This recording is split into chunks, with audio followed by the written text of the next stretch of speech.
Okay, good morning, everybody.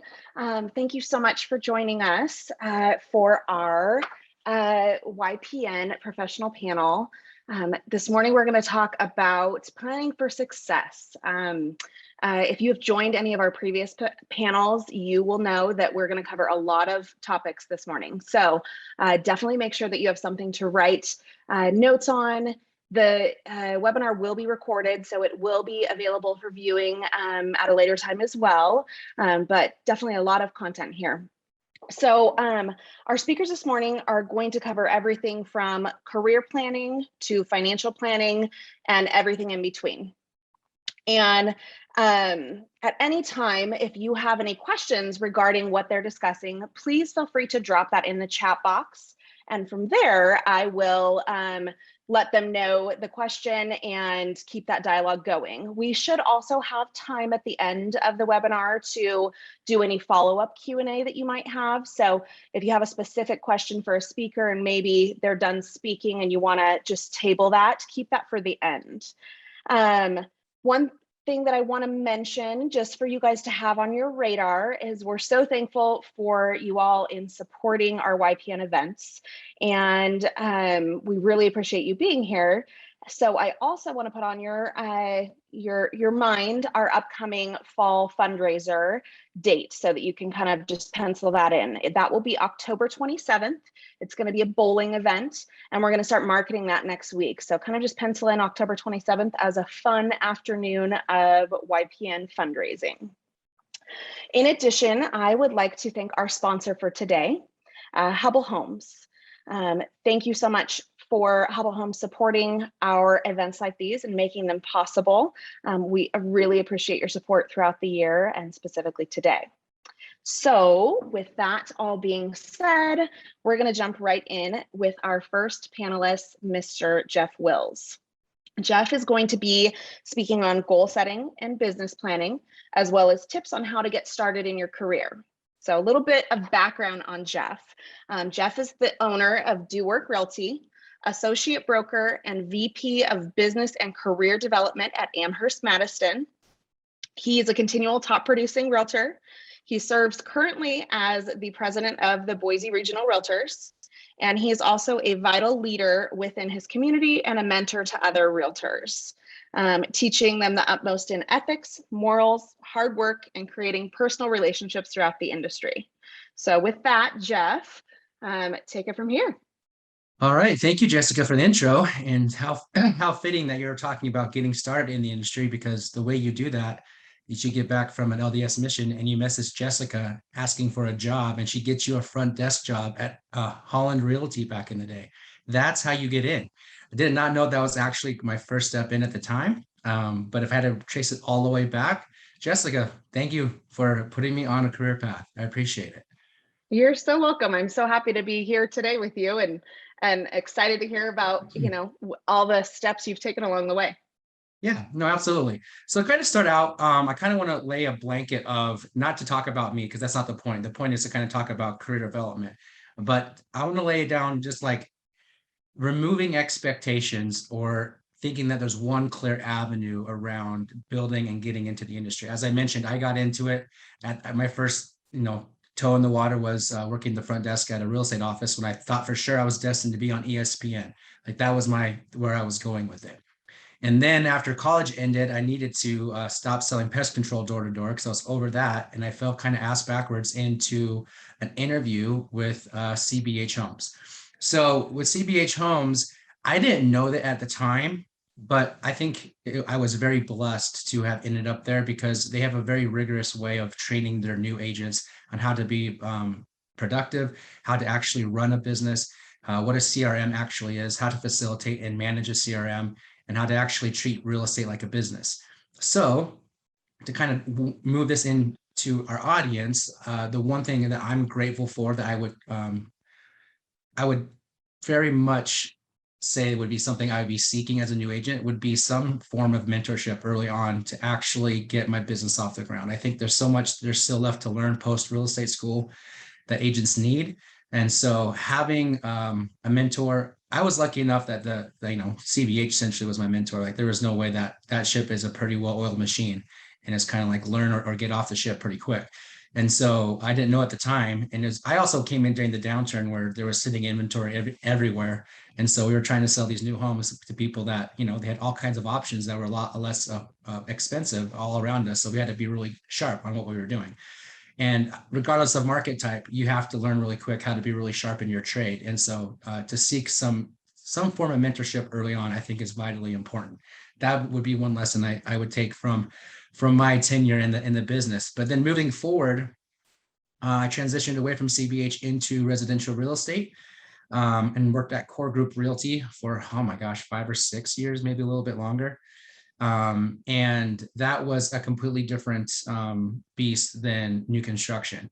And that was, I went from I was a sole agent for about 5 years into joining a partnership, and then transitioning that partnership to a different brokerage, which was Amherst Madison.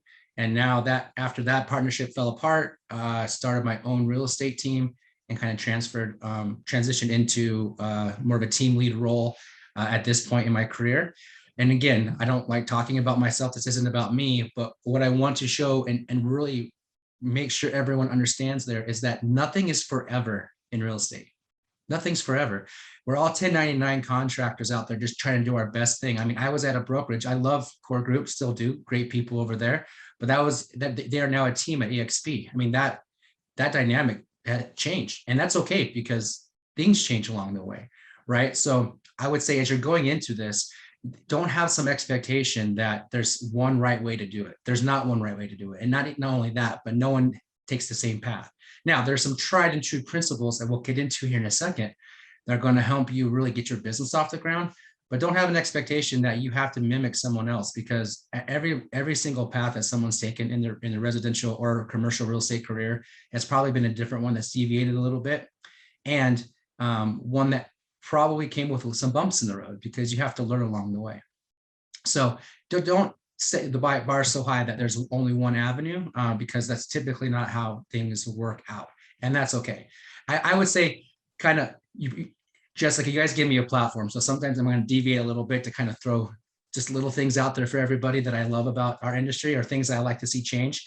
I think that'd be one thing, speaking of how nothing's forever, that I would love to see a major shift in our industry. And that is, whether you are a leader of a brokerage, a broker, a team lead, understand that 1099 individuals will make changes in their life along the way, because life changes along the way with them. Boise's still a pretty small market overall when it comes to the agents producing in it. And so I would just beg, I guess, and plead for you as you go about your business and as things change, to remember that business decisions are business decisions, and to understand that sometimes things will deviate from someone else's desired path, and it's okay, because again, to think that we live in a world where all of us are 1099 and everything will be the same forever is unrealistic. And so be kind to people out there, because you never know what will come full circle in this industry. So having said that, I'm going to move into a little bit around goal setting and business planning. So I have the privilege at Amherst Madison to sit down with our new agents and do this kind of a regular basis. And I'll be honest, I kind of hate getting into goal setting around finances, around actual money. I say that because I think too many people get into our industry with that being the only focus. However, I also think it's irresponsible as a small business owner, which is what everyone is, right? You get into real estate, I'm a realtor. Well, yeah, you are a realtor, and welcome. But you also instantly just became the CEO, the CFO, the head of marketing, client retention, conflict management, HR, which there is HR, don't get me wrong. Like there's human logistics all around it, right? So you've taken on all these hats. And as your business grows, what you're going to notice is that there's, you have to step into these different avenues at different times. So I think it's irresponsible to not have financial goals in our industry, but I think it's a mistake if it's the only thing you're focusing on. So when you do get into the industry, typically people are transitioning away from some other form of income, whether that is a full-time position, a part-time position, but there's some type of income that needs to be replace. And that's okay. I also think it's okay to be intentional with your goals around your income, and then be able to work backwards from what you want to make as a net on an annual basis and figure out, okay, what's the actual steps of getting there around how many clients I have to be engaging with, how much lead gen I need to do. So I think it's very, very smart to have financial goals. I also think it's very limiting if it's the only thing you're focusing on, because my personal belief is that I go back to Zig Ziglar every single time. To get whatever you want in life, help enough other people get what they want. You make people the central focus of your business, the money will be consequentially there. I promise. It always has for me. And I typically find that when people make the money the primary focus or the reason why they're doing something, that's when corners are cut. And that's typically when people can find themselves in a bad place if they're going to end up there, or typically not in the industry very long, because kind of the old adage is true, not totally, but kind of, that if you're getting into real estate because you love people and houses, like in about 6 months, you're going to hate both. It's not really true, because people are always great, but it is true in the sense that this is an industry and a business for a reason. This isn't a pastime hobby. It's very impactful and meaningful to people. And until you've set across from the single dad who's crying because he has a backyard for his kids to play in, it's hard to understand the importance of what this industry is for people outside of just your financial goals. Once you've had that click moment and you're like, well, I can get paid and do this at the same time, it almost makes you feel guilty because of how vitally important it is to people. And if you keep that people aspect front and center, the amount of absolute success you'll have will be tenfold. So having said that, everyone's finance. That's the other thing I want to make really clear too, is that everyone's goals can be different. Like, you're going to be at a brokerage around top producers potentially out the gate, and just know that it's okay that your financial goals may not be the same as theirs. Like, it's so easy in our industry to be to look across the office and be like, well, I'm not doing that. How can I get there? How can I be that way? Well, you want to know the secret is that that person's probably been very consistent for a long time, doing some very basic things that they got there because of that longevity. I mean, things compound over time in real estate, but you have to give yourself enough time and be consistent enough to do that. But that doesn't mean you can't have your own financial goals that you're working toward. There's no need to look outward and judge people around like what you're doing based on where you're at in your career. And there's no right way to do it. And I'm going to get into some basic things right now around lead gen. I did it. I went there talking lead gen. It's a realtor thing. We're talking lead gen. Here we are, right? But you get to choose. That's the glorious thing. You get to choose all those lead gen activities. Now, there are two things that are eternally true about lead gen. You will spend one of two things. You will spend time, or you will spend money, or maybe a combination of the two. But if you're doing lead gen to engage with people, you're going to spend one of the two. Here's the good news. You get to choose. Typically, people have a lot more time in the beginning. So a lot of people are doing lead gen activities that they have the time to do. And then over time, they can, have a bigger income based on the success they're having and put some of that into marketing. However, you don't replace lead gen with marketing. You add it to it over time. But let me come back to this. You get to choose, right? Now, is door knocking a way to lead gen? Absolutely. As a return missionary, as someone who sold pest control, do I mind doing it? Not at all. Is that for everybody? No. And if that's not for you, don't put it into your strategic game plan and goal setting around lead gen to do. Don't do it. Find another thing to do. Do you like socializing with people, engaging with them, and being intentional with the conversations you have based on being a part of a social group? Perfect. But you have to be intentional about it. There's a difference between passively engaging in a conversation and having intent around how do I take those conversations and make them into appointments, right? So as you kind of get into real estate, engaging with people is vitally important. Real estate is a contact sport. It's person to person, but the good news is that there's no right way to do it, and there's no right way in which to lead gen, but there's also never been a successful secret agent. There's no such thing as a secret realtor that's going to be successful. You have to let the world know, and you have to engage in some way. But the glorious thing is you get to make that decision on how you do that based on those two things you get to expend, one being your time and or your money. And that's the best thing about real estate, is you get to choose. That's number one. When it comes to daily, weekly, monthly, and annual strategies, again, time blocking is really, really important. And I say that, and I've never been the best time blocker because I'm way too social and I'm just a yes man. I'm like, yes, let's do all this, right? But what you have to come to learn is that there are things you have to do. So for example, every single day, I write my 2 handwritten notes. They're already like addressed. I just got to do them. Because some days that happens on the very, very last thing that I do. Yes, but that's one of those things with I built consistency around something. Again, if you hate handwriting notes, there's Janny. Speaking of that, Janny, say hi to everybody. Janny's my assistant. I didn't handwrite these. She did that because that, I mean, I will handwrite the note and not the actual, like, I want to make sure it gets the people, right? That's also not my strong suit. But so you, again, as you grow your business and you bring people around you, we go back to that, right? You have all these hats that you're wearing in your business. Sometimes you realize, you know what, I'm not good at that hat. And as you grow in your business, you have the ability then to bring people in to make your, to help facilitate some of those things that maybe you're not great at. But it doesn't mean that those things go away from being important. They're always important. And I would say the biggest word I could leave with everyone, because I think my time's getting short, probably, because I could talk all day, is consistency. Find the things you enjoy to do, engaging with people that is lead gen specific, and be consistent with it. If you go back and look at any top producer, I guarantee they didn't come out doing $20+ million of real estate in their first year. They didn't. They probably did 3 or 2. And that was back when homes were $50,000 in Canyon County, right? So you be consistent with it, be okay with where you are, have realistic goals, work towards them, be consistent. And over time, if you make sure that people are the center of it, it will compound and it will grow. I promise you. So there you go. There's my 10 cents on today on kind of business planning. Oh, and the last thing, sorry, I told you I can go forever, is do not stop engaging and being connected with people throughout the fourth quarter.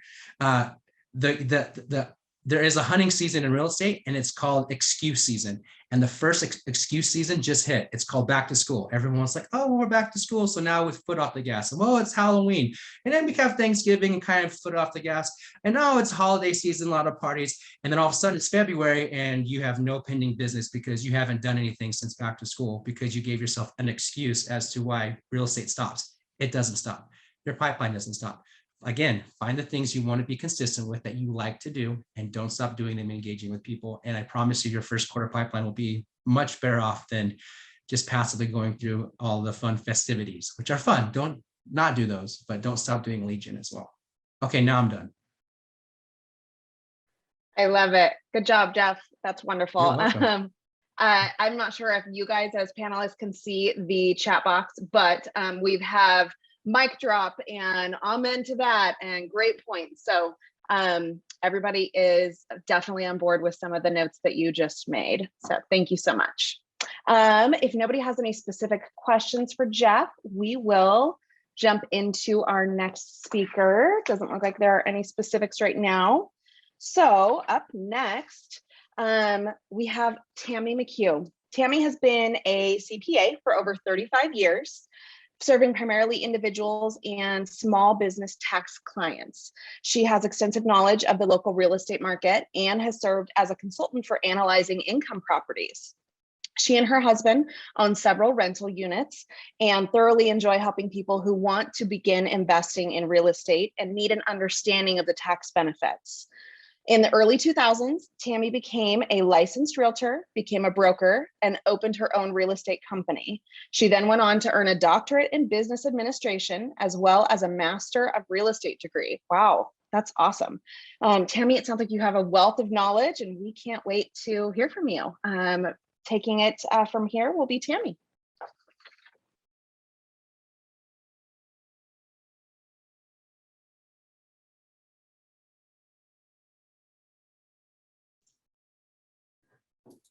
Okay. All right, great. I'm going to be covering a lot of topics really quickly. So if you have any questions, please, you can contact me anytime. First, I'm going to talk about starting a business. There's a generic starting a business checklist, and several of the things on that list are things that are going to be covered today. The first 5 items on starting a business checklist are determining a business concept, selecting and retaining accountants and attorneys, selecting a business entity type, determining ownership structure, and completing a business plan, including marketing, finance, management, and operations. So one of the first things to understand as you are, if you're new in the business, is that you are an entrepreneur. You're a business owner. There are tax implications to being a business owner. And so one of the things that is really important in the eyes of the IRS is that you are operating like a business. Because in the eyes of the IRS, you're either a trade or business or you're a hobby. The goal, of course, is to make a profit and to be a bona fide business in the eyes of the IRS. Now, the IRS has rules that basically state if you make a profit 3 out of 5 years, including the current year, then you're presumed to be in business to make a profit. However, if you show losses every year, the IRS has the ability to reclassify your business to be a hobby, which is really bad because then the expenses are not deductible against the income you earned. So one of the things to keep in mind as you're starting your business are the factors that the IRS will use to determine whether your business is presumed to be operated for a profit. The number one reason out of the 9 factors is the manner in which the taxpayer carries on the activity, which means if you're in business, you need to act like a business owner. You need to open a business bank account. You need to have a business credit card as soon as you can. You need to keep receipts and accounting records. They need to be available to prepare financial statements upon request. And so the manner in which you carry out your business will determine whether or not the IRS believes you are a business owner. Now, once you are in business, you have to decide how you're going to report your income and expenses to the IRS. For your brokerage, you are an independent contractor. They're going to give you a 1099. However, that's not what you are as a business owner in the eyes of the IRS. Most real estate agents will start their business as a sole proprietorship, which means it is a business owned by an individual. You don't have to do any legal formation with the IRS. You don't have to get a tax ID number. It basically is filing a separate form as part of your tax return, which is a Schedule C. Now, as a sole proprietor, you will be using the cash method to be able to report your income and expenses. And what this means is that your income will be reported when you receive it, and your expenses will be deducted when they're paid or incurred. What this means is if you make a credit card charge on the last day of the taxable year, you can deduct that expense in the year that the charge was made, not when you pay the credit card bill. That's a big deal in December to make sure that if you're making last minute purchases for your business, that you can write them off based on the day that you charge them on your credit card. Now, from the IRS, what you can deduct are expenses that are considered to be ordinary and necessary for a real estate agent. And so if the IRS ever audited you and they found expenses that they would deem to be not ordinary and not necessary for a normal real estate agent, they'll be disallowed. So you need to keep that in mind. And you have to file a separate Schedule C for each business that you own as a sole proprietor. The IRS doesn't want you combining an auto repair shop with a real estate company. So they would have to be separate businesses. The net income that you earn will be subject to self-employment tax. And we're going to talk about that again in a moment. So say you're a sole proprietor and you are starting to make money and you're concerned about the liability of being an independent business owner. So we all have E&O insurance, that's true. However, there are some legal entities that can help protect you. An LLC, a limited liability company, is often the first entity that an agent might choose. It is an entity that's formed under state law, very simple to form, and an LLC can be owned by one member or multiple members. So if you're one member, it's a single member LLC. And one thing to know is a single member LLC isn't always one person. It can also be a husband and wife. A multi-member LLC is different because it has unrelated parties who are members of the same LLC. That is not very common in real estate, except for brokerages. It's quite common for brokerages, but not for agents. Now, if you have 2 or more owners, you have to file a separate business return as a partnership, which is Form 1065. Again, that is an uncommon entity for a real estate agent, but more common for brokerages. So the interesting thing, though, about being a single member LLC is that it's a disregarded entity in the eyes of the IRS, which means that you have additional legal protection, but you don't have to file a separate form on your tax return. You're still going to file a Schedule C, and you're still going to be subject to self-employment tax.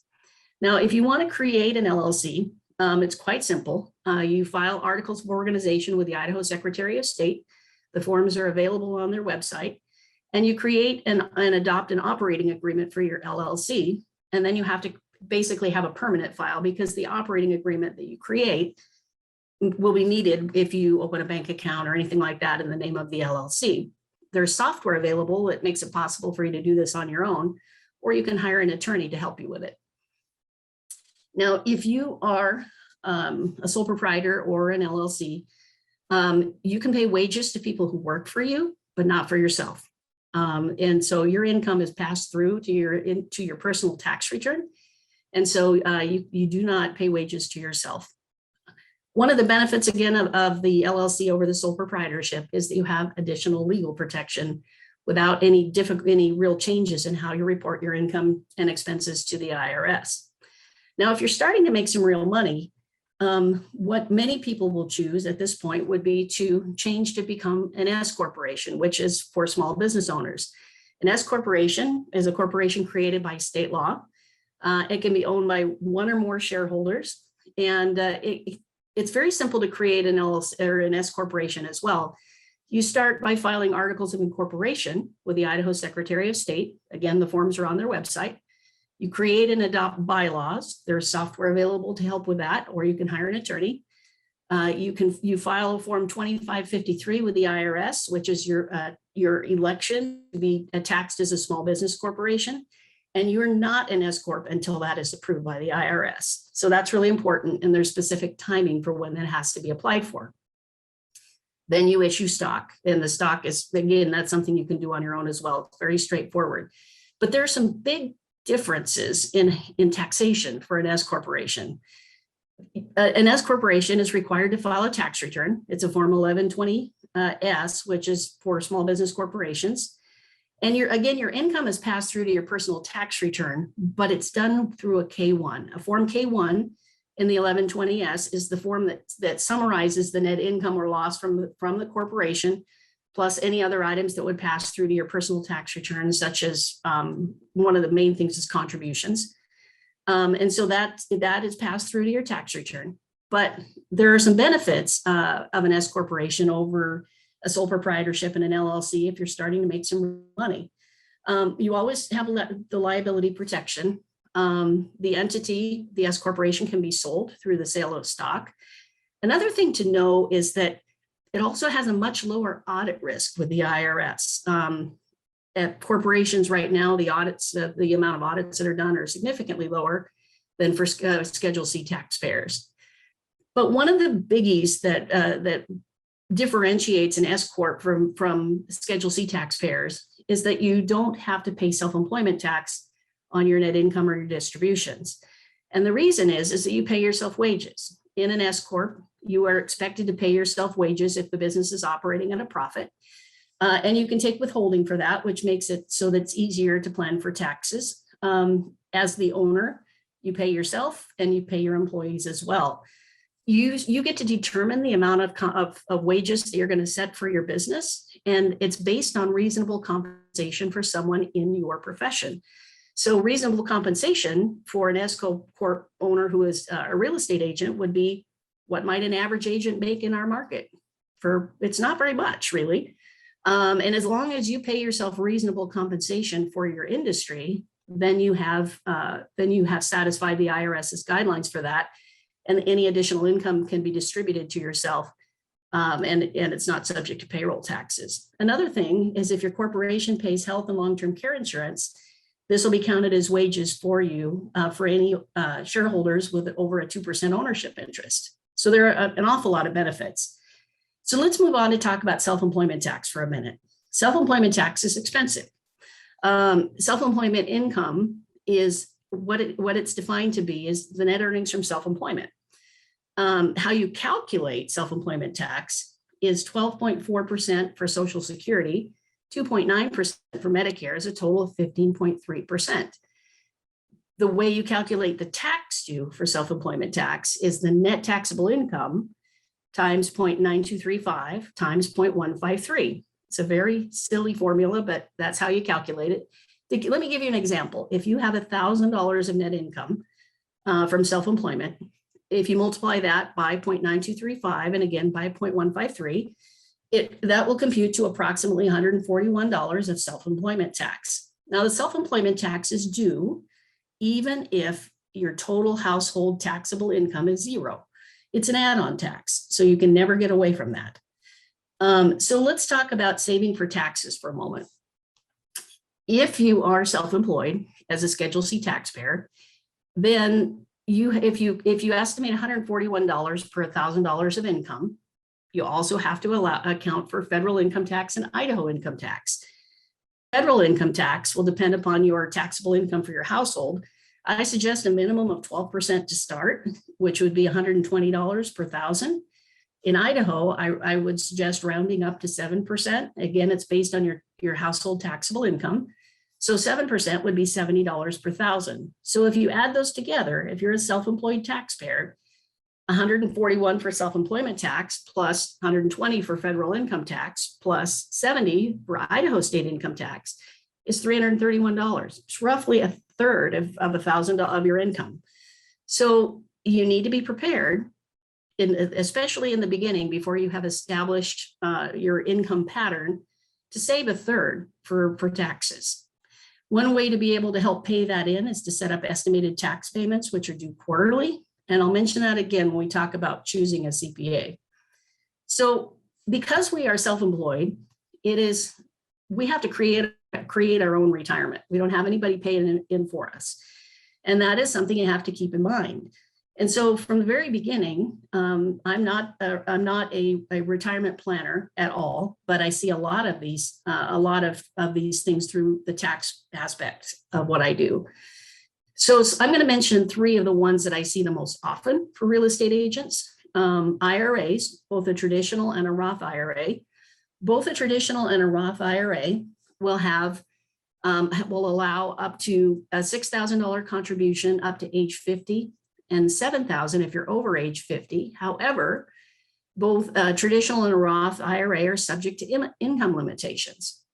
For a traditional IRA, there's both a minimum and a maximum. You can't contribute more than you earn, but also there's a maximum income, which for a married couple in 2021 is approximately $125,000. Now, when you make a traditional IRA contribution, it's tax deductible when you make the contribution, and the income will be taxable when you distribute it to yourself. You can take the money out anytime you need to. However, there are significant penalties if you distribute money from your IRA before age 59 and a half. At age 59 and a half, you can take the money out without any penalty. But if you take it out sooner and you don't have an exception, you'll have a 10% penalty that will be an add-on tax on your tax return. A Roth IRA is different because even though the contributions are the same, subject to the same similar income limitations, you have to have a minimum amount of income. You can't contribute more than you make, but the income limits are higher, up to $208,000 for a married couple. The big difference is the Roth IRA is not tax deductible when you make the contribution, but it's tax-free when you take it out. However, you still can't take it out before age 59 and a half with a penalty, and there are some special rules that apply. So the one thing that high income taxpayers have the ability to do is a backdoor Roth IRA, which means that if you make a lot of money and you couldn't potentially make a Roth IRA contribution, it may be possible for you to contribute to a non-deductible IRA and then convert it to a Roth. There are special rules for that.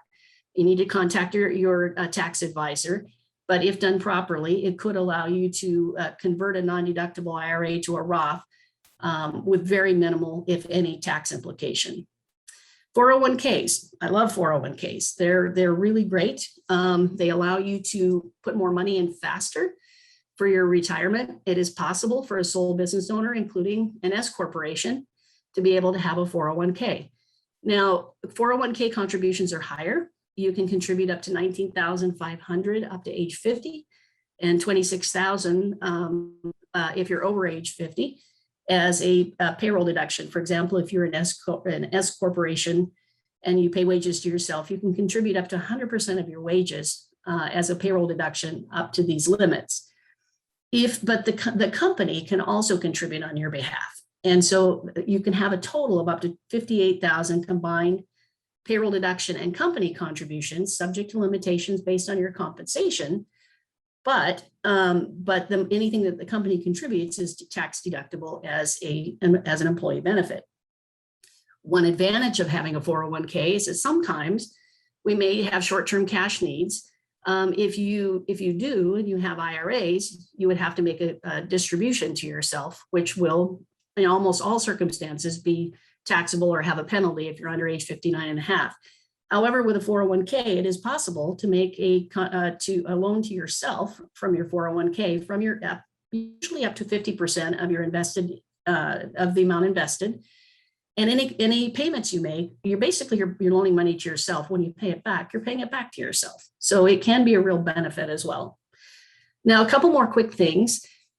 Self-employed people have some real tax challenges with becoming a borrower themselves. It's really important to know, because oftentimes when people go into business for themselves, which you are in business for yourself, the first thought is, great, I can write off all kinds of wonderful things and basically show no income and not have any tax and keep all my own money.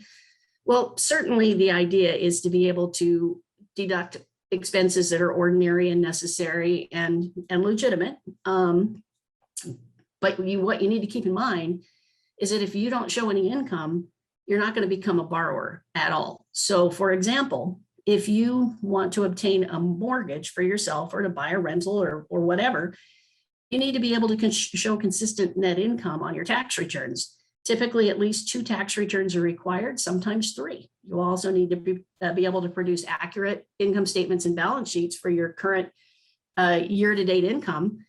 And so it is important that you keep in mind, and this is really important for choosing a tax advisor, that yes, you want to be honest about what you're declaring on your taxes, but you also have to know that this is the ability for you to borrow money in the future and invest. And so it is kind of a catch-22.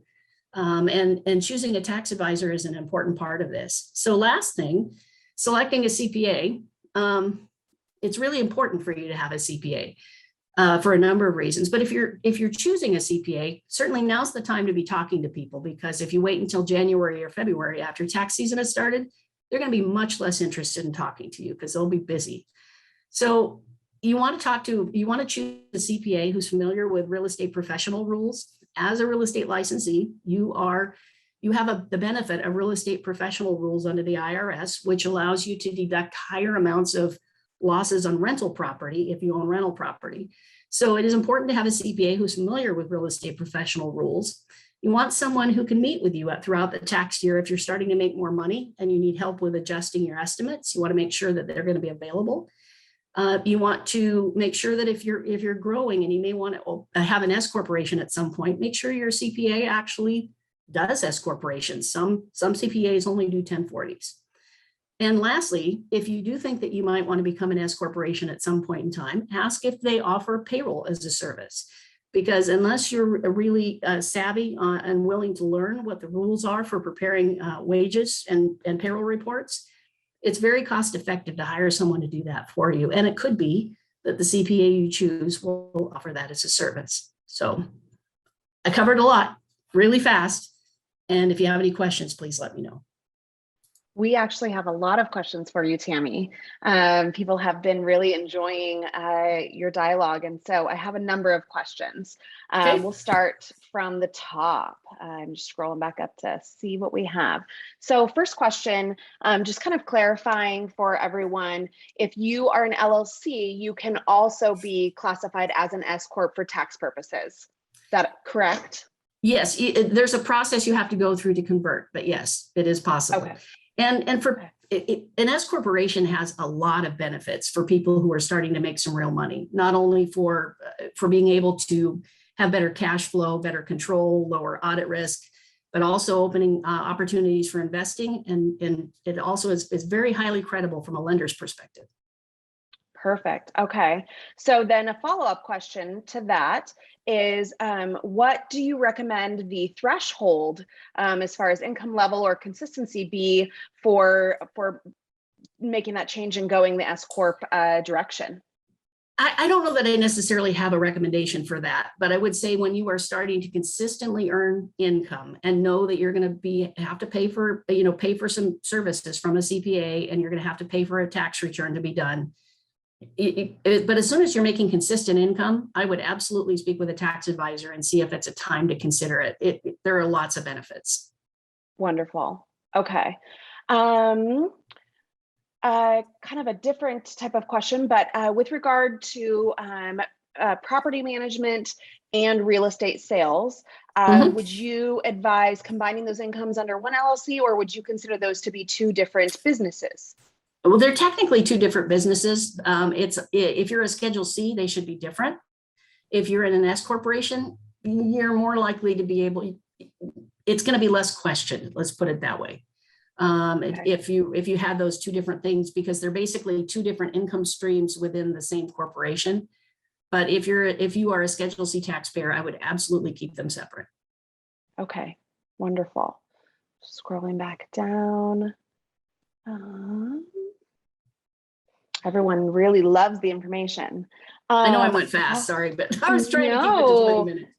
I love it. And then a couple of additional questions that were in there. So you mentioned the 401k loan. Is there a timeline in which that loan needs to be repaid? No, it actually, over the years, I've had a 401k for years in my S corporation. And to give you an idea, for me personally, I own a brokerage, Heritage Real Estate. We have two owners of the brokerage, myself and my business partner. I have an S corporation. She has an S corporation. Our S corporation, I own 80% of the LLC, Heritage Real Estate, in which the brokerage is an LLC. She owns 20%. And so those are incorporated within our S corporations.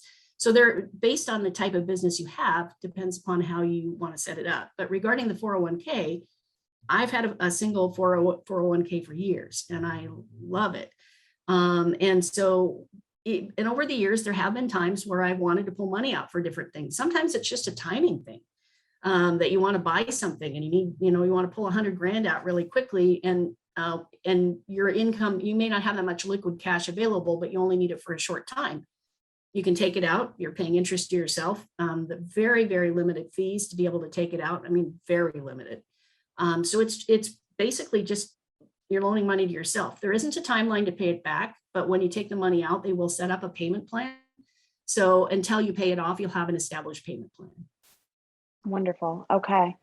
And then the last question that we have is, you talked a lot about making sure you have a good CPA that has good knowledge with regard to real estate world. At what point, as far as even just business activities or income threshold, would you also recommend hiring out bookkeeping services? It depends how good you are at keeping records. So you have to be able to accurately put your income and expenses on your tax return. Okay, even as a small Schedule C, your first year, even if you had no income the first year, you still have to accurately be able to report it, and you have to be able to accurately give the information to the CPA to do your tax return. Is it possible to just write those things onto a piece of paper and give it to the CPA? It is, but as you start to become busier, in order to be accurate, it depends what your skill set is. If you, everything I do goes into QuickBooks, every credit card statement, everything, it's all in QuickBooks. And so at any given moment, somebody could ask me for, and there are people on this call right now who have done this for me as a lender. But if they ask for a business income statement, you need to be able to produce one immediately, and which means you have to have your records kept up to date all the time. If you're not able to do that yourself, you should hire someone. Love it. Wonderful. Thank you so much, Tammy. That was excellent information. Our next segment is going to focus on business planning, and we are going to hear more about that from Leigh. So Eric is a 16-year veteran of the mortgage lending industry. From his first stop at a small mortgage broker in 2005, who had a total company size of 8 people, to his current company that has almost 15,000 employees nationwide. His experience spans across different housing markets, including the Great Recession, good times back then. So this makes him a great source of information for us today. Eric comes from a background in education, and his passion for teaching others never stopped shining through. So that passion has been the genesis of Pinnacle Coaching, the company that Eric started early in 2021. So we are excited to have Eric here to speak to us today and talk about coaching philosophy and how he employs that at Pinnacle Coaching, and how you can take these points to expand and build your own personal business and production. So with that, Eric, thank you so much for joining us, and you can take it from here. Awesome. Thanks, Jessica. And just so I have a timer, because I'm a timer guy, because I can talk a long time, is it 15 or 20 minutes? We are a little ahead of schedule, so you are welcome to take 15 or 20 because we're about 7 minutes ahead of schedule. Perfect. Okay. Well, and Tammy, first of all, I love that you said about mortgage lenders needing to show income in order to qualify for a mortgage. Thank you for plopping that in there. Well, thanks again to Jessica and also to Brent Herdlicka and Sarah Wolf. I'd be remiss not to mention those two and all the others who brought up my name during this planning and strategy session for setting up this great group of presenters today. I'm just honored to be here, and I appreciate the time and opportunity to speak with you all today, quite frankly, on a subject that I'm just fascinated with and just continually intrigued with. And that's how to run your business like a business, embracing that CEO mindset. And I could talk on this topic until I'm blue in the face, but the organizers, they were kind of pretty smartly to put that little timeline on there. So what I'm going to do is I'm just going to plot my contact information in the Zoom chat there. And if anybody has any more questions that they want to talk about more in depth or want to schedule an appointment to talk about coaching, I'm happy to do that. So I just wanted to get that out there first. And just as an FYI, if it looks like there isn't a plethora of times available, if somebody wants to book something with me, it's only because this presentation that BRR's put together corresponds perfectly with a personal vacation my wife and I have coming up, and then a business trip I have out of town. So we'll see what we can do to get that set up. Okay, let's just start a little bit here by talking about who I am and where the genesis of Pinnacle Coaching actually came from and how we structure our coaching programs here. And then we'll dive into some of the things that you need to be thinking about as you plan your business, both with short-term and long-term goals in mind. Now, I mean, look down the list of the attendees and panelists. We're all in sales here, right? And mortgage lending was my first introduction into sales. I mean, I'm still a loan originator today, like Jessica said, in my 16th year in the business. And I'm also now working with my third business coach. And I'm proud to say that now with this third business coach that I'm with right now, I've finally made the breakthrough in my business. But that breakthrough is not what you're thinking about right now. Because what most people in sales think about when I say breakthroughs are, you know, I hit a certain volume, right? Or I closed a number of certain transactions, right? And I broke through that little glass ceiling. And that's part of it. But for me, the breakthrough is getting to the point now where I'm running my business like a business. You know, like I said in the introduction, being able to step out and step up, quite frankly, to look at your business from that CEO mindset. And that's a challenge for all of us, right? And I think especially like Jeff said, with real estate agents, I mean, the list of things that realtors do in every transaction, that's a long damn list, right? And to pony off what he said, I mean, you're the CEO, you're the CFO, you're HR, you're marketing, you're the sales manager, sometimes you're a telemarketer, and you're also that custodial arts technician, right? I don't remember what else you said, Jeff, but there's a lot of stuff that real estate agents do, right? And therein lies the problem. When you're doing all the things, all those things, plus all the other things, right? There isn't enough time to run your business like a CEO. And that's really why right now, in addition to me running my mortgage business, I've been able to find the time to start a coaching company, a business coaching company for real estate agents. That's Pinnacle Coaching, because I've been able to finally make that breakthrough and step up above and start bringing the staff on, creating the leverage and running my business like a business. So in Pinnacle, Our goal for our real estate agent clients is really to help them achieve those similar breakthroughs for their businesses. But we're going to start and we're going to intensely focus on the most important part of your business. And Jeff, I loved hearing what you said about lead generation, because spoiler alert, that's where it comes down to, right? It's a commitment to daily lead generation activity and just being able to track and measure those conversions from those kind of activities. We refer a lot to the work of the author Gino Wickman because, over the last, I've been almost doing this for 2 decades now, not business coaching, but mortgage loans. And I see right now, only in hindsight, that I've got to this place when I look back, I've seen countless loan officers and realtors that experience many of the same common frustrations all the way along in their businesses. And I want to spend just a little bit of time, going over those real quickly, because it'll set the table a little bit for what we're going to talk about in this brief time today on structuring your business plan that's going to be tailored to meet those goals. So those 5 common frustrations that people experience. Number 1 is lack of control. And lack of control meaning not enough control of your time and your schedule, not controlling the market, which again, nobody can control the market, right? The market is what the market is. No control of your business. So instead of you controlling your business, running your business is running and controlling you. So that's number 1. Number 2 is people. So getting frustrated with your team members, getting frustrated with your clients, sometimes getting frustrated with your business partners on the other side of the transaction, and definitely getting frustrated with the other people in the transaction, right? Your mindset might be, those other people just don't understand how we need to do things, right? The key there is we're just not on the same page at some or a lot of levels. So that's number 2. The third frustration, profit. I mean, quite simply, there's just not enough profit for them to get to where they want. And that's kind of like that whole chicken and the egg argument, right? That investment in your business.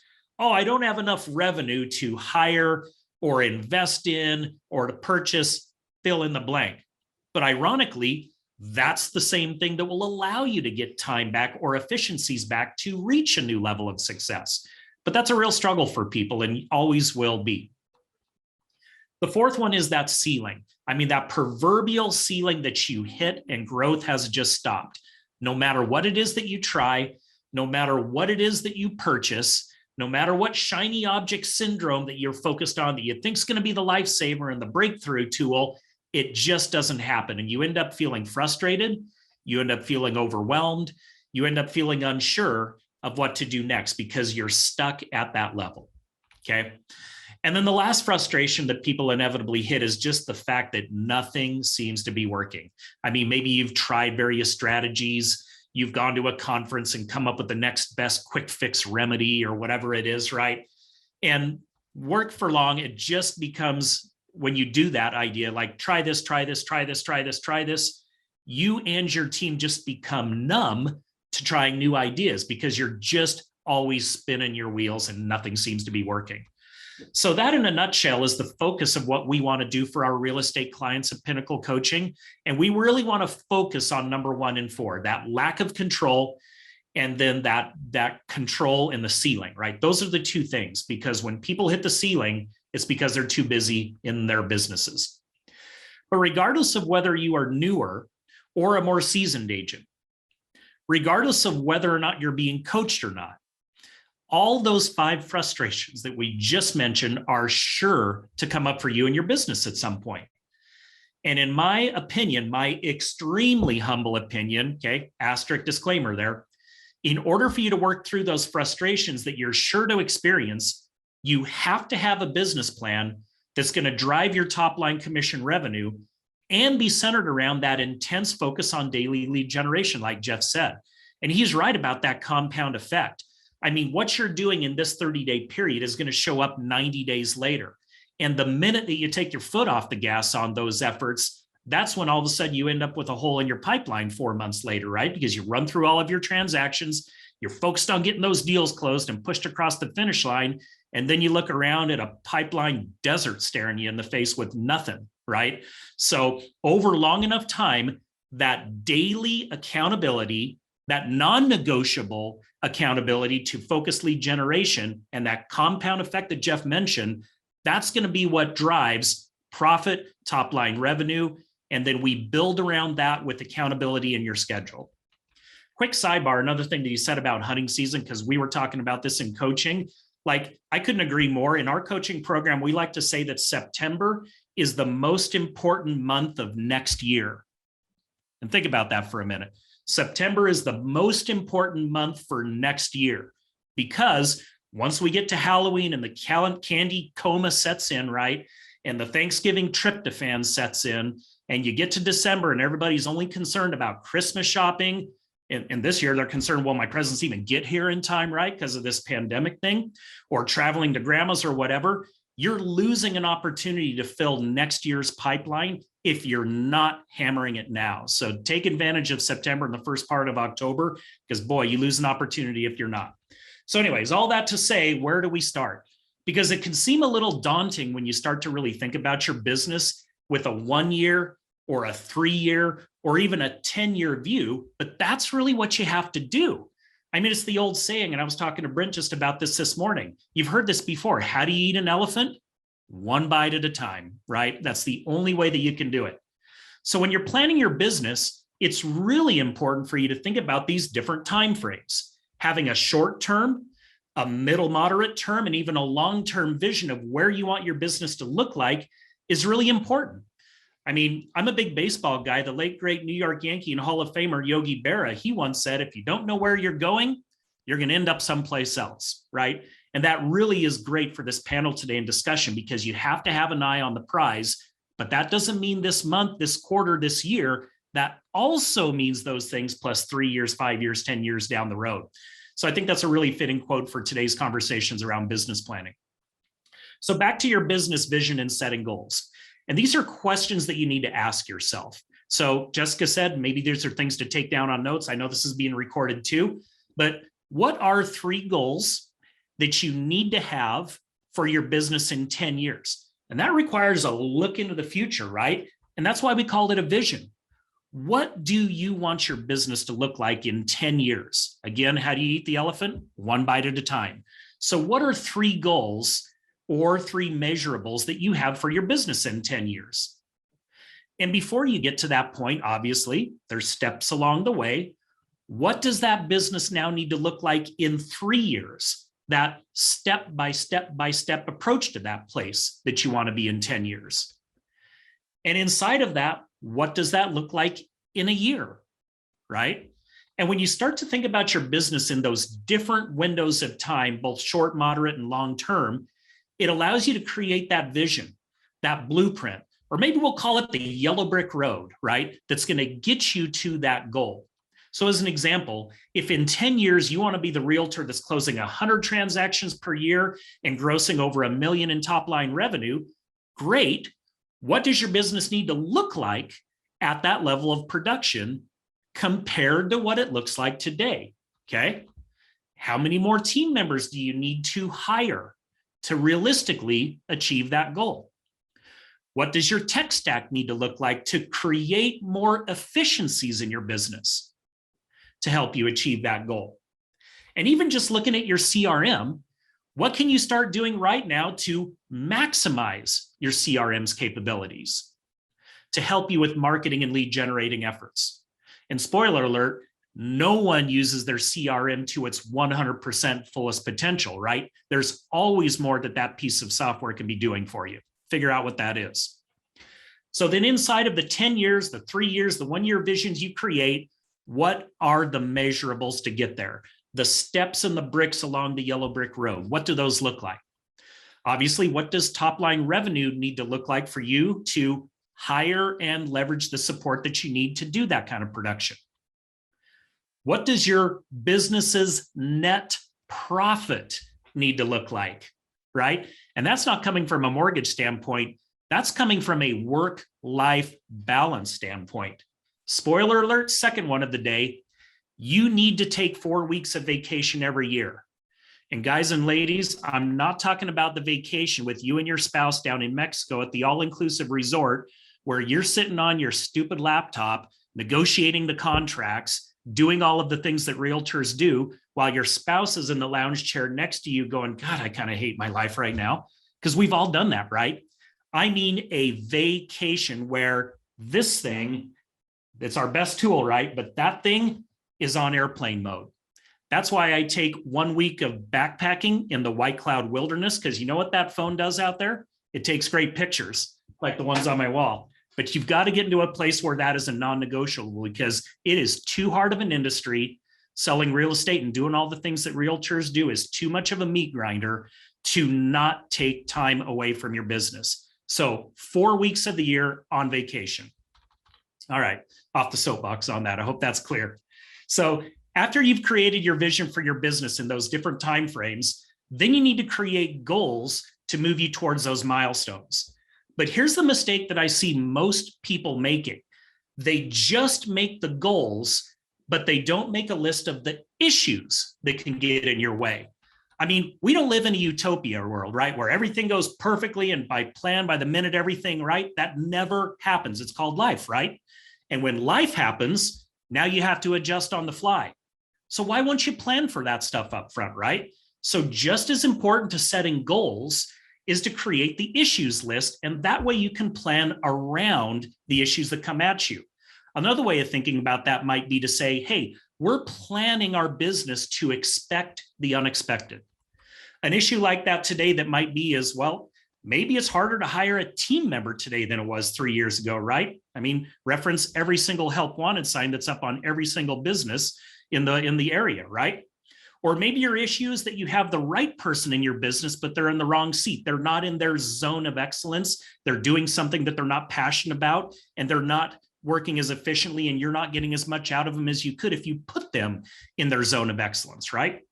Or maybe even worse, you've got the wrong person on your team in the wrong seat, and it's that proverbial boat anchor that you're just putting off the firing decision, right? You know in your heart of hearts they're not the right person for your team for whatever reason of reasons, okay? I just bring those up because those are several examples of issues that could come up that I think you need to be aware of as possibilities and try to plan for. What do I do if I hire the wrong person, right? What happens if I do have the right person, but they're in the wrong seat? So think about those things in advance as well. Now, obviously, and I've got a couple of minutes left here, we can't get into the weeds with business planning in just 20 minutes. But the last thing I really wanted to add is that the most common derailer of success in real estate, and at least this is in my observation, it just comes from having control of your schedule and time, or better said, a lack thereof, not having control of your schedule and your time. Because in real estate, I mean, there are things that come at you from every direction all the time. And in the heat of the battle, it's really hard to distinguish. And I would even say discriminate sometimes between activities that have to be prioritized and those that can be put off until later, or delegated to somebody and you never look at them again, right? Your cell phone notifications, your email inbox, those are going to conspire against you every single day. So learning to get control of your day, your week, your time, it's absolutely mission critical. I mean, I love to use in our coaching the example of Elon Musk. I mean, who has not heard of Elon Musk, right? I think everybody knows that he's the co-founder or founder of two big companies, SpaceX and Tesla. Everybody knows that. But he's also the founder and he runs the Boring Company and a company called Neuralink.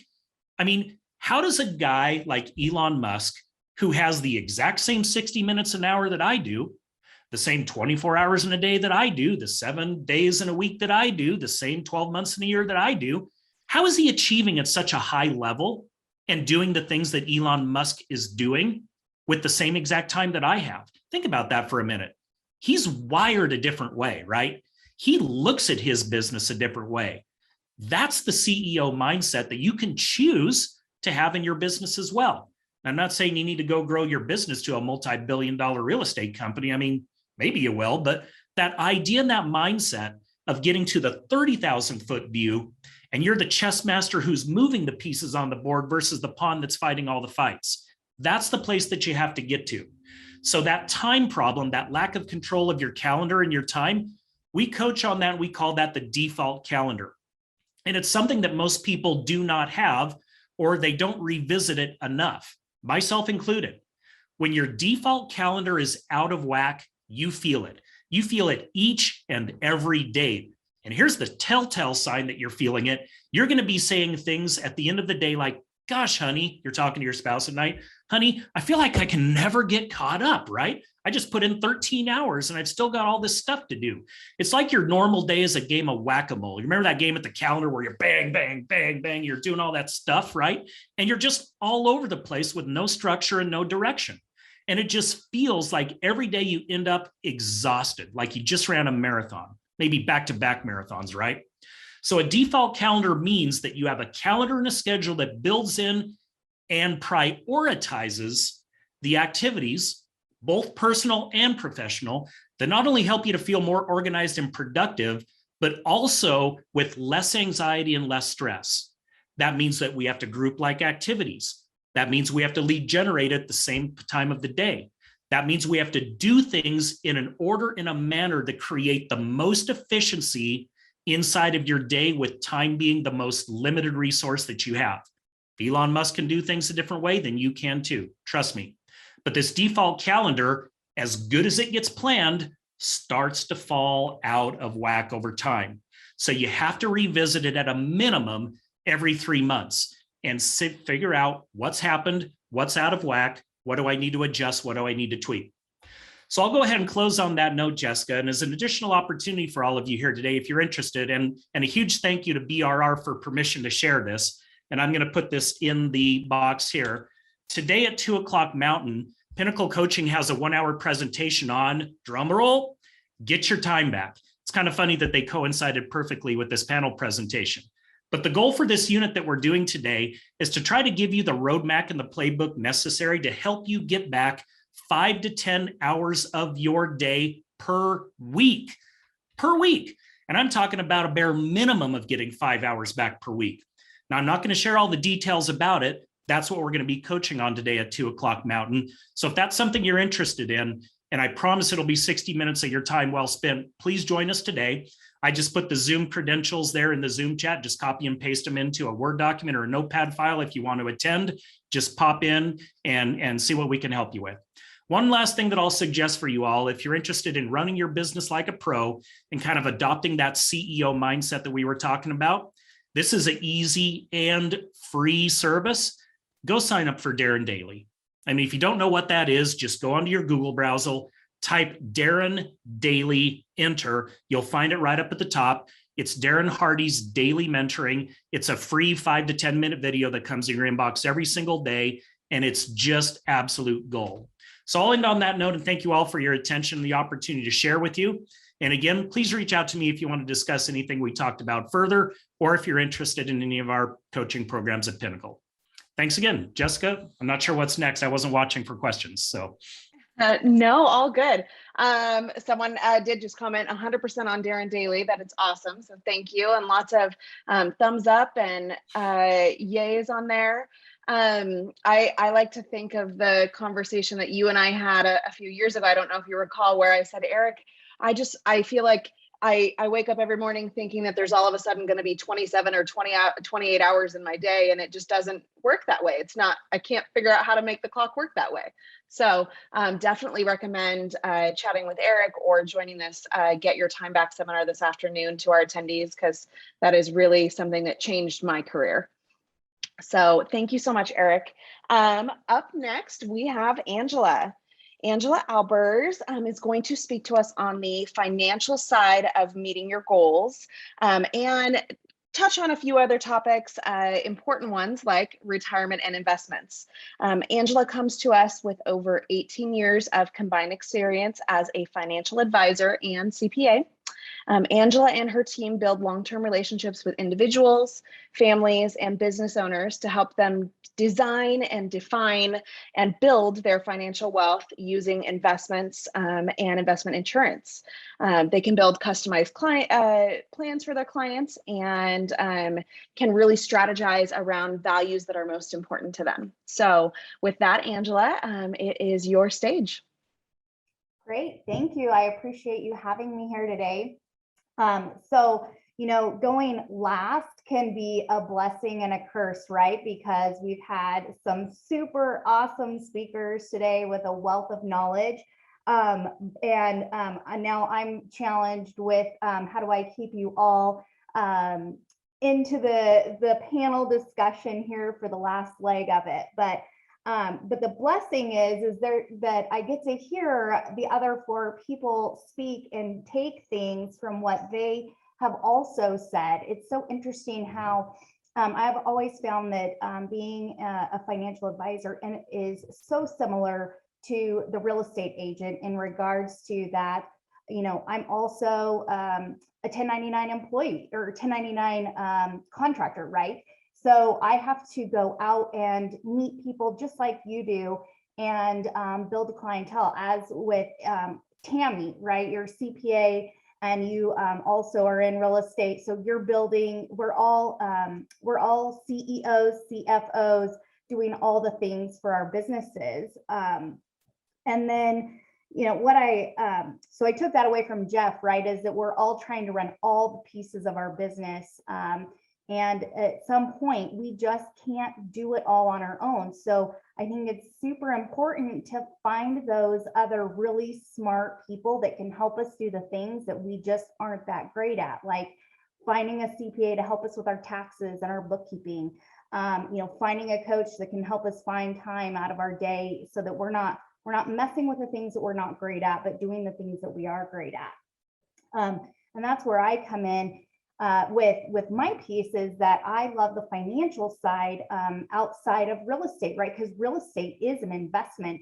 And most of my clients, the clients of mine that are in real estate, a big portion of their wealth is going to be investment real estate. And so something I just want to bring up right away is that one of the questions on the list was, you know, what is the biggest return on investment for a real estate agent? And I would say, because you know that industry, real estate is going to be your biggest ROI. So I will never talk anyone out that is in real estate as either a property manager or a real estate agent helping people buy homes. My clients that are in real estate, that's their biggest ROI. But where I come in is, how do we save and create that wealth that's going to be repetitive income for you in retirement? So real estate is going to be your biggest ROI. But what I find with my clients that are in that get into retirement, get nearing retirement, real estate, if at some point you might want to be able to step away and not have to be actively in your business. So how do we invest in a way that is going to help you build that? Now, rental income is going to be one way, right? Or selling investment properties in retirement, but we also need to diversify. So that's where I come in, is helping to educate clients on, you know, what are those other ways that you can invest. So that's what, you know, kind of talking about that today. And I love Eric talking about goals, short-term, mid-term, and long-term. So that's the same way as thinking about retirement and your financial plan is your short-term. We need to save up for our short-term, build up, manage our risks by building up an emergency fund. So when we have dry spells in the real estate market, you have dollars that you can rely on and live on. And then midterm is going to be building up dollars in areas where you can access them, you know, 5 to 10 years out. Long-term is going to be 10 years plus, and then we have retirement dollars. So kind of just starting off with the short term, you know, some of the questions are, well, first, like a very general question is, how much should I be saving for retirement? That's a very common question. And when you're self-employed, remember, it's up to you to do that. So a rule of thumb, which again, it's a rule of thumb, it's not, you know, it's kind of an average. So it's going to be a little bit different depending on your situation. It's going to be 20 to 25% of your income should be set aside for your future. Now, remember, as being a self-employed individual, part of that is you're building up your wealth. So that would be, you know, some of that is going to go right back into an investment property. But then again, we want to diversify and put some dollars outside of that. Now, that 20 to 25% number also would include things like educating your children. So if you have children and helping them through paying for college is important, that number is kind of included in that average there. So if you're a newer agent, we're just getting started, what do we do? Really focus on building up a cash reserve. And if a lot of times what I find, most of us there's really good savers, and then there's what we call spenders, and then what I call a disciplined spender, right? Which is probably where I fall. And so I know it's important to save first. So one of the tips that I give new professionals getting out there, new business owners starting off is, hey, let's focus on setting aside some money, and probably not at the same bank that you have your checking account, where you can just easily whoop, transfer that money over. It makes it super simple. Get online these days. Now you have the cash, right? Put it somewhere where it's harder, where maybe you have to actually call someone and have them send you the money. It helps keep you a little bit more accountable in that savings. So for someone who is in business for themselves, I would recommend working on that emergency fund and trying to get anywhere between 6 to 12 months, right? When 2008, 2009 happened, it was a hard time for real estate agents. So, making sure that you have access to cash to get you through your lifestyle, the things that you need during the times that aren't quite as lucrative.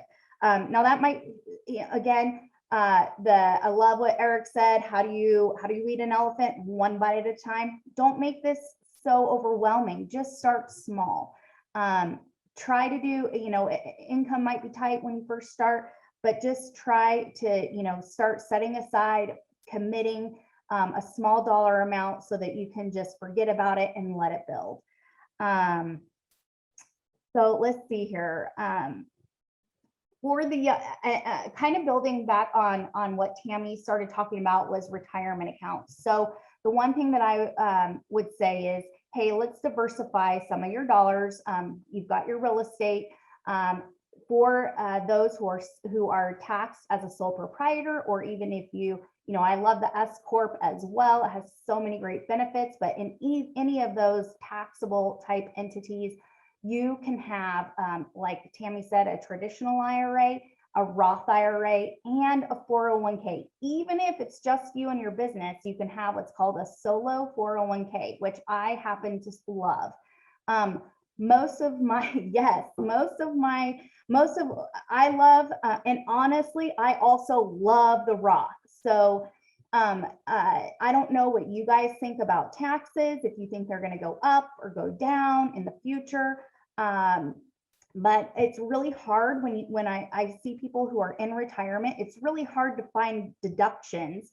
So if all of your dollars have been saved, and they've been saved in a pre-tax environment like a traditional IRA, or if you're putting into a 401k on a pre-tax method, all of those dollars are taxable when you start to distribute them to yourself in retirement. So the Roth IRA, you pay tax today, which darn it, we all love to, kind of quick gratification. And it feels nice not have to pay the tax today, but if we pay Uncle Sam today, we don't have to in the future, at least with current tax law. We know that changes quite frequently. It would be pretty crazy if they changed that law, but I like that, especially if you're newer in the business, you're probably not in a super high tax bracket yet. 30% seems like a lot, which is what Tammy mentioned, but it will go up if you are successful. And so I love just paying tax today, getting all that tax-free growth. With the 401k, that opens up so much more ability to save. So once you get to a point where you can set aside more dollars to your savings plan, if you're under 50, $19,500 plus the employer match, if you're paying yourself wages with an S Corp. And then if you can save even more, we can set up a profit sharing plan, and you can get up to $58,000 a year into a savings vehicle where we are you're saving on a tax efficient way. And with that 401k, you can also add a Roth option, the ability to loan yourself dollars. It's a great tool, and you can do a solo 401k for very little cost. And the cost of it is a tax deduction, right? It's a business expense. So you can reduce your net income by any cost to open up that 401k. So just some really great tools to start diversifying the way you save. Now, investments within that, generally, my recommendation is to utilize mutual funds or index funds or ETFs. And the reason why is you are able to spread your dollars amongst multiple different companies and not just investing in one company. So when I'm educating somebody on investments and how to invest, you could invest in stocks, which are just, you're purchasing a share of a business. You could purchase a bond, which is a fancy term for loaning, like the US government, or it could be a corporation they create this bond, they want to borrow money, and they're going to pay you a stated interest rate. So those are, outside of, say, real estate, you've got stocks and bonds. And there's so much to go over with this. It's a high level education, so I'm not going to be able to get super deep today in that on all the differences. So you're welcome to reach out to me if you need a little bit more on that. But mutual funds are a combination of stocks and bonds, or they could be all stocks or all bonds. So that's just a way where instead of taking like $1,000 and going and purchasing one share or a share of one company, we can get it with multiple different companies. So that's why I do like using those types of tools, because we can get your dollars spread across multiple industries and either some higher risk companies, lower risk companies. So small companies tend to be higher risk, larger companies tend to be a little lower risk. But if we're diversifying, when the market's going up and down, hopefully, at that point, we've created your account so that it's not all going to go down when one sector of the economy goes down.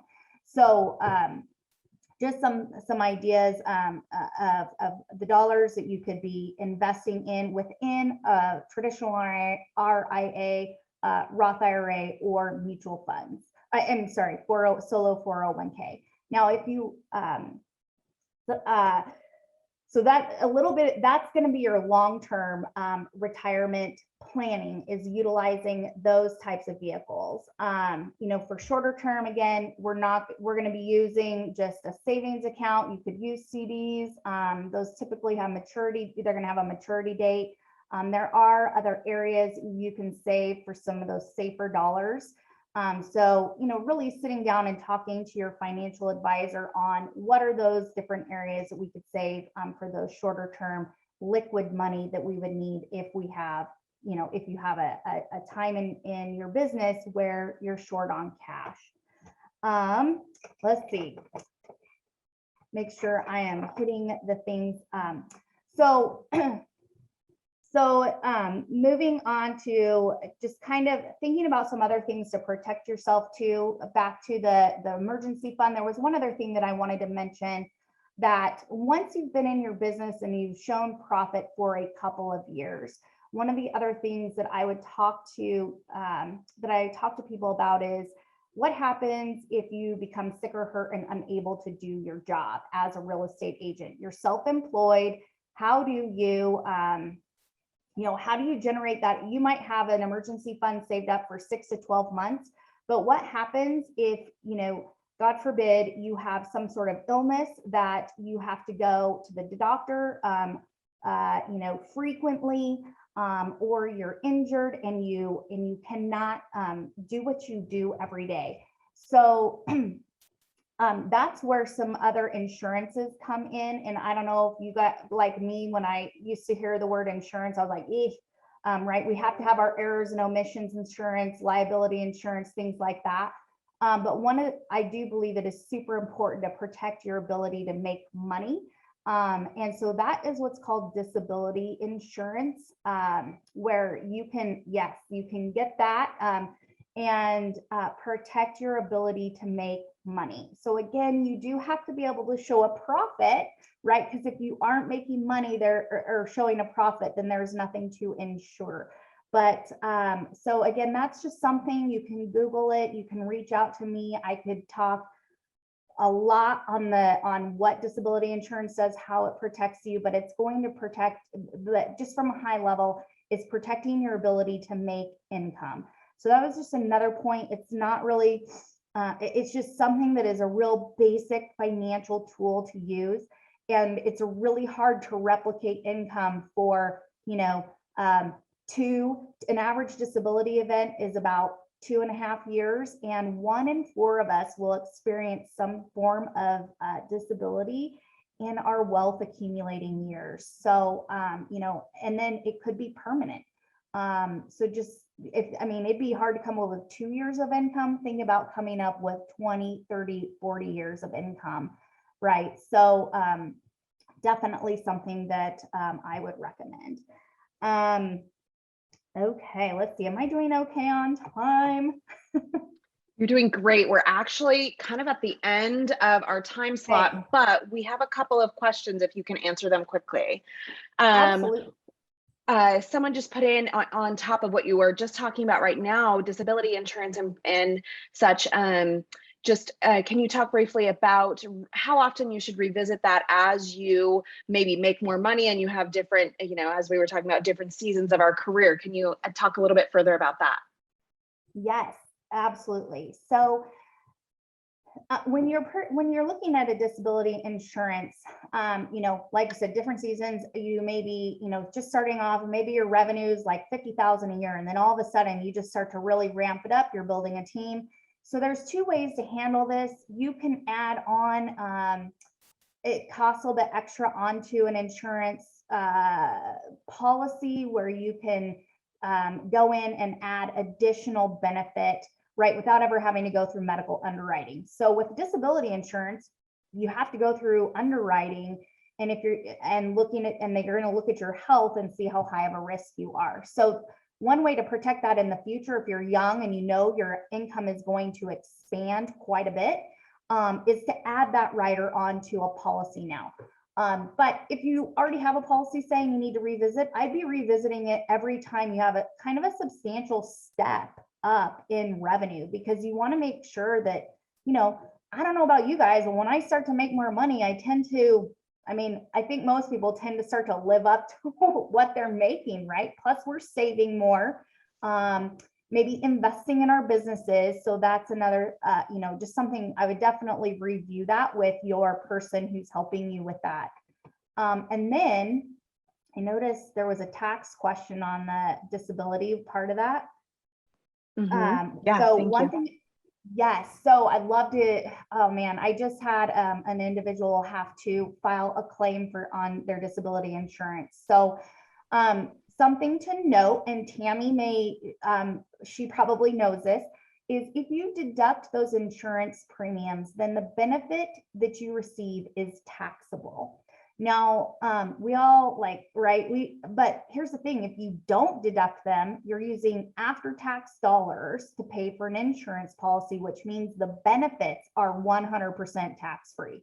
And so, in my opinion is, or if you think about this, if it costs you, say, $100 a month or $200 a month for disability insurance, and you're getting, $2,400 a year, you're getting a small, it's reducing your total overall income by $2,400, not a huge tax savings, right?